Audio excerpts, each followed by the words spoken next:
Hey, this is the American Samurai back again with another comic review. This time we're taking a first look at, of anything I reviewed from the Bronze Age of comics. So usually tend to either do for the Golden Age or Modern Age, but now we're taking a look at the Bronze Age.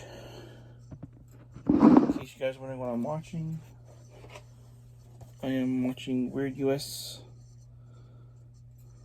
I am on the second episode of Road to Weirdsville of Volume 1, so just do that for you guys in case you're wondering what you're seeing on the screen. But anyways, if you guys want to know more about skywald publishing, check out Fistflop 1's video. And I'll give you another special shout out to my good friend Candy Corn Apocalypse on YouTube, who loves to talk about horror comics, horror anthologies, different horror stories. There's a lot of stuff around Halloween, unboxings, pickup videos, that kind of stuff. Check him out on YouTube. That's Candy Corn Apocalypse, one word. Alright. So today we are looking at Skywald Scream Volume 3, which according to this was, when it was originally available, was issue number 9.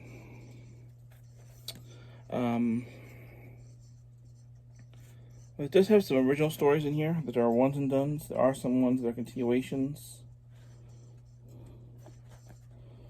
So,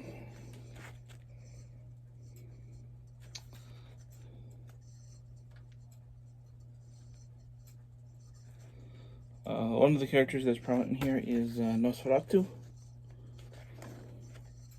which you guys know, you're German, that is maybe the less creepiest version of Dracula since he's disappeared, and SpongeBob and Cat Dog and a few other odds and ends.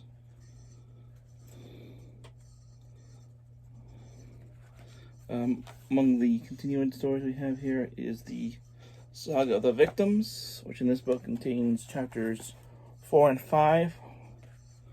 I guess it was a 6-part serial. I'm not sure if it advertised as Psycho, so I'm assuming the next line of Psycho would have been where the story would have finished.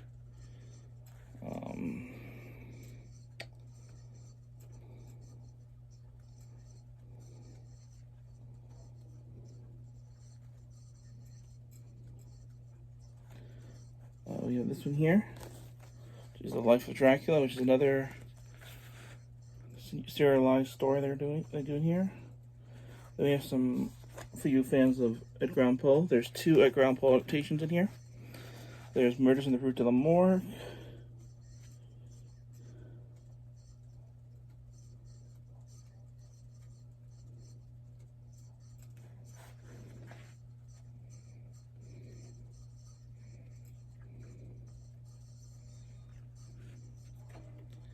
and there's actually 2 chapters of Nosferatu. There's chapter 8 and 9 in this one. And those are basically stories talking about different murders and crimes that have been committed. It's at least unique to the least. Okay, now we have here a, I'm not sure this is supposed to be an adaptation or like the origin of where Edgar Allan Poe got the idea for the Raven. But yeah, overall it's a pretty good collection. There's some stories are serialized, so I don't know if they were serialized only on screen or they went together. One here, because the last page it shows an ad for their Nightmare special.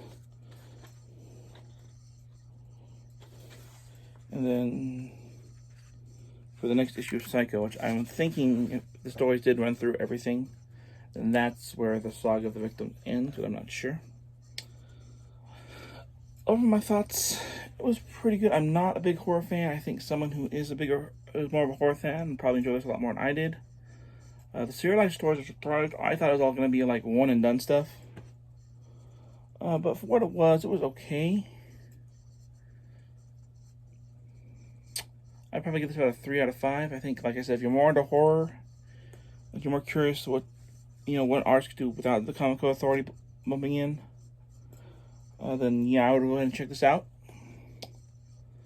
Skywald Scream Volume 3. I believe you can pick it up on Amazon.com. And like I said, that's a 3 out of 5. And if you guys have time, don't forget to check out 2 people I'll give shout outs to in this video. Fistflop 1, who did a video on the history of Skywald, which inspired me to get the various book, 2 of their books. And hopefully at some point to do a review of a collection of one of their superhero stories. It's apparently 2 superhero characters. They're based in mysticism. I'm going to try and get my hands on both those books and see what I can do about that. But overall, and also don't forget, if you have time, check out my friend and an expert on all things horror and Halloween, Candy Cone Apocalypse. Let me know in the comments below. Bucky749 sent you. Till next time, stay safe, stay sane, and I'll see you when the bell tolls midnight. What do you think? Let me know if you guys like that catchphrase for if I do any more horror comics.